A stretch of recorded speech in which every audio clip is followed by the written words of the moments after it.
नमस्कार, मैं चंदन कुमार सरल ज्ञान यूट्यूब चैनल पर आप सभी का स्वागत करता हूं, अभिनंदन करता हूं। दोस्तों, अगर आप झारखंड टेट यानी जेटेट की तैयारी कर रहे हैं तो ये वीडियो आपके लिए बहुत ही महत्वपूर्ण है। विषय है सीडीपी यानी बाल विकास एवं शिक्षा शास्त्र। आज इस वीडियो में हम लोग बात करेंगे विकास की अवधारणा। तो हम लोग देख चुके थे, है ना। विकास की अवधारणा देखे थे, विकास का अर्थ देखे थे, विकास के लक्षण देखे थे, विकास के आयाम देखे थे। तो आज की इस वीडियो में हम लोग बात करेंगे वृद्धि एवं विकास दोनों में किस प्रकार का कोरिलेट रखता है, किस प्रकार दोनों पर अंतर है और किस प्रकार दोनों में समानताएं हैं। तो इस पर हम लोग चर्चा करेंगे। वृद्धि का अर्थ को जानेंगे, फिर वृद्धि और विकास के मुख्य आधार क्या क्या हैं और वृद्धि तथा विकास को प्रभावित करने वाले कारक कौन कौन से हैं। तो वीडियो में अंत तक बने रहेंगे क्योंकि ये जो वीडियो है आपके लिए बहुत ही महत्वपूर्ण है अगर आप जेटेट की तैयारी कर रहे हैं तो। और ये जो वीडियो है आप देखेंगे कि हस्तलिखित नोट्स के माध्यम से पढ़ाया जाएगा, जो कि हैंड रिटन नोट्स आप कह सकते हैं, और मेरे ही द्वारा पढ़ाया जाएगा। तो वीडियो में अंत तक आप बने रहेंगे, निश्चित रूप से आपको इस वीडियो से अनेक लाभ मिलेंगे। तो चलिए देर न करते हुए शुरुआत करते हैं हम लोग पहले वृद्धि से। हम लोग विकास तो जाने, इससे पहले की वीडियो अगर आप नहीं देखे हैं लेक्चर नंबर 1 को तो ज़रूर एक बार जाके देख ले। उसके बाद ये वीडियो नंबर हमारा कितना है, 2 है ना। तो चलिए देर न करते हुए हम लोग पहले पढ़े थे क्या, विकास। विकास जानते हैं कि विकास जो है जन्म से लेकर मृत्यु पर्यंत चलने वाली निरंतर प्रक्रिया है। तो आज हम बात करेंगे इसमें वृद्धि। आखिर वृद्धि क्या है। विकास तो हम लोग जानते हैं कि जन्म से लेकर मृत्यु पर्यंत चलने वाली प्रक्रिया को क्या कहते हैं, वृद्धि कहते हैं, विकास कहते हैं, है ना। तो अभी जानना है हम लोग को वृद्धि किसे कहते हैं। तो वृद्धि, चलिए आप पढ़ते जाएंगे साथ साथ, है ना। वृद्धि यानी ग्रोथ। वृद्धि का अर्थ होता है बालकों की शारीरिक संरचना या बनावट का विकास, जिसके अंतर्गत लंबाई, भार, मोटाई तथा अन्य अंगों का विकास होता है।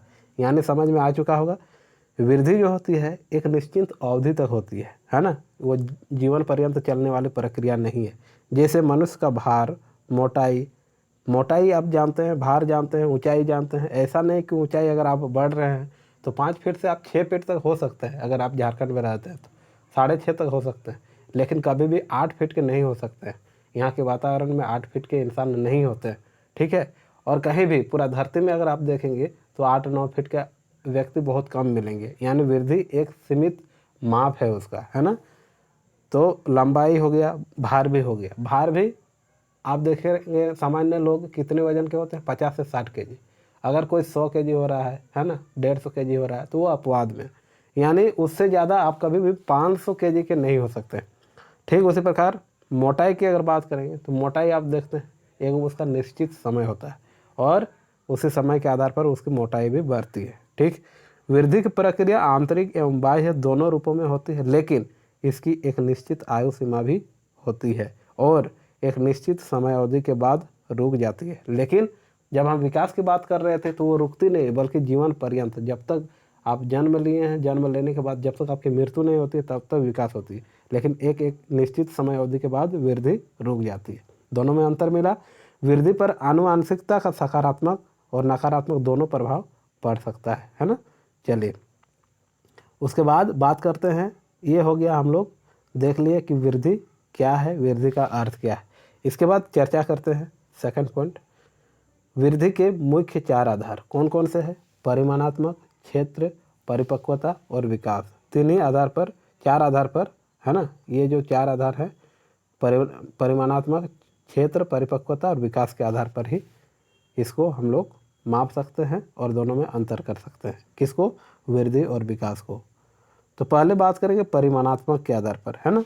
बच्चे बड़े होने के साथ साथ उसके आकार, लंबाई, ऊंचाई, मोटाई इत्यादि के लिए होता है, लेकिन परिमाणात्मक के साथ साथ व्यवहारिक परिवर्तन जैसे कार्य कुशलता, कार्य क्षमता, व्यवहार में सुधार इत्यादि के लिए भी होता है। किसमें, विकास में, है ना। चलिए फिर दोनों में अंतर देख लिए। उसके बाद देखते हैं हम लोग फिर इसके आधार पर, क्षेत्र के आधार पर क्या क्या स्कोप है ना। देखेंगे वृद्धि विकास की प्रक्रिया का एक लघु रूप है, इसका क्षेत्र सीमित है। क्या है, सीमित है। लेकिन आप जानते हैं कि विकास अपने आप में एक व्यापक अर्थ रखता है और वृद्धि विकास का एक भाग है। ठीक है, वृद्धि की क्रिया आजीवन नहीं चलती, लेकिन वृद्धि की क्रिया आजीवन नहीं चलती, बालक के परिपक्व होने के साथ यह रुक जाती है। लेकिन विकास जो है, विकास एक सतत प्रक्रिया है जो कि बालक के परिपक्व होने के बाद भी यह चलते रहती है। फिर है बालक की शारीरिक वृद्धि हो रही है, इसका मतलब यह नहीं है कि उसमें विकास भी हो रहा है, यह केवल भौतिक विकास को दर्शाता है जो आप देख पा रहे हैं, है ना। लेकिन बालक में विकास के लिए भी वृद्धि आवश्यक नहीं है, अतः यह गुणात्मक विकास को दर्शाता है इसमें विकास में, ठीक है। विकास में गुणात्मक को दिखाता है और इसमें भौतिक विकास को दर्शाता है। अब हम लोग बात करेंगे आगे वृद्धि तथा विकास को प्रभावित करने वाले कौन कौन से फैक्टर हैं, कारक है ना। चलिए, तो वृद्धि और विकास को प्रभावित करने वाले अनेक कारक हो सकते हैं, जिसमें से प्रमुख कारक कौन कौन से हैं देख सकते हैं आप।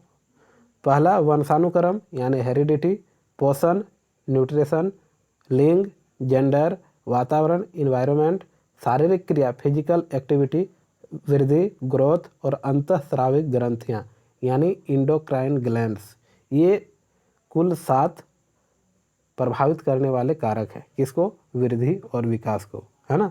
तो एक एक करके हम लोग जानने का प्रयास करेंगे। सबसे पहले क्या देखें? वंशानुक्रम यानी हेरिडिटी, है ना। हेरिडिटी जिसे हम लोग वंशानुक्रम या हेरिडिटी या तो फिर आनुवंशिकता भी इसे आप कह सकते हैं।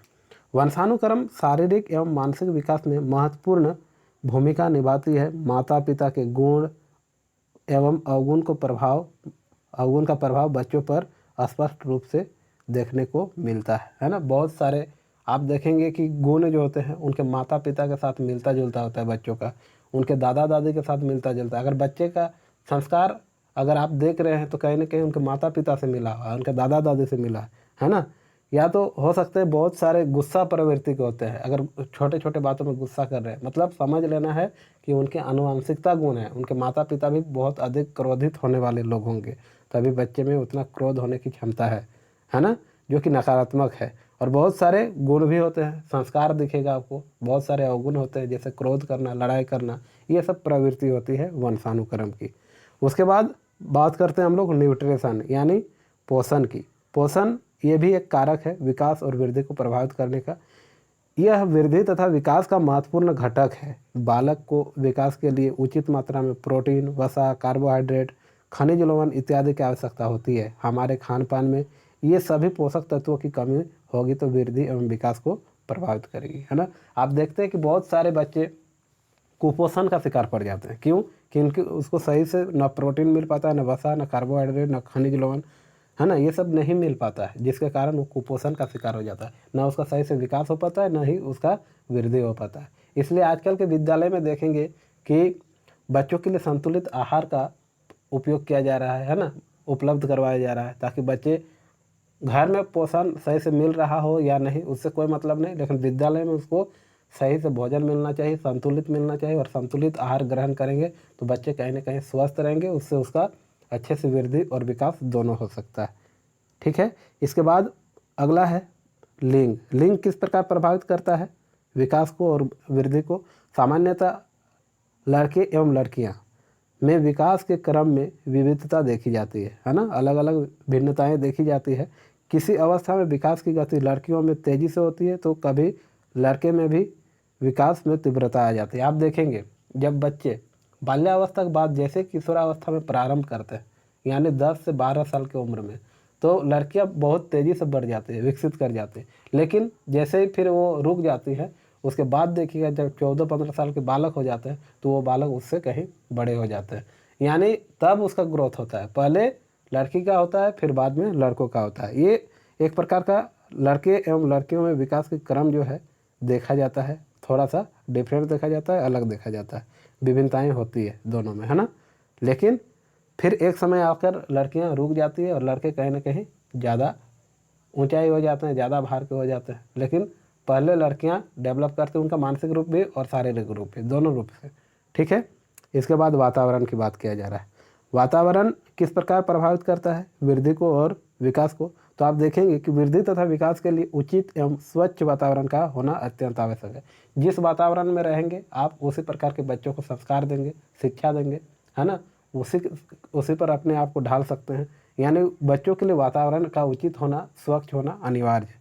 शरीर को स्वस्थ रखने के लिए स्वच्छ वायु तथा सूर्य के प्रकाश की महत्वपूर्ण भूमिका होती है। अतः बच्चे के विकास और वृद्धि के लिए अच्छे वातावरण की आवश्यकता होना अति आवश्यक है ना। चलिए, बहुत सुंदर। उसके बाद और एक कारक है शारीरिक क्रिया यानी फिजिकल एक्टिविटी। जीवन को सुचारू रूप से चलाने के लिए तथा स्वस्थ रखने के लिए व्यायाम यानी कसरत या एक्सरसाइज बहुत ज़रूरी है। योगा कीजिए, व्यायाम कीजिए, कसरत कीजिए, एक्टिविटी कीजिए, बहुत ज़रूरी है। आपको प्रतिदिन सुबह उठ के घूमने जाना चाहिए, व्यायाम करना चाहिए, जो कि आजकल बहुत कम देखने को मिलता है।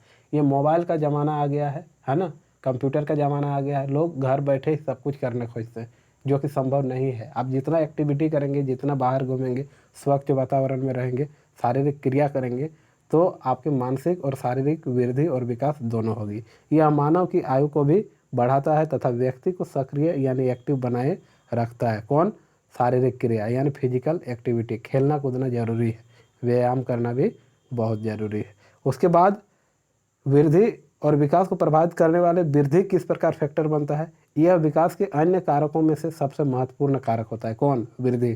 किस प्रकार कि बौद्धिक विकास जितना उच्चतर होगा, है ना, हमारे अंदर समझदारी, नैतिकता, भावनात्मक तर्कशीलता तथा कार्यकुशलता इत्यादि का विकास उतना ही उत्तम होगा। यानी यहाँ पर कहा जा रहा है कि यह विकास वृद्धि क्या है? सबसे महत्वपूर्ण कारक है। क्यों? क्योंकि बौद्धिक विकास अगर आपके पास वृद्धि हो रही है तो आप समझ लीजिए कि आपके पास बौद्धिक विकास होना जरूरी है।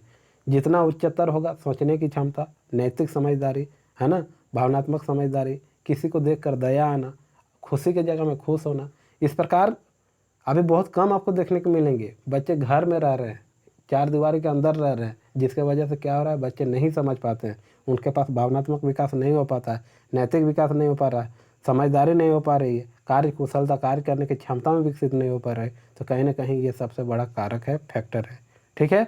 इसके बाद बात करते हैं अंतःस्रावी ग्रंथियाँ। ये क्या है भाई?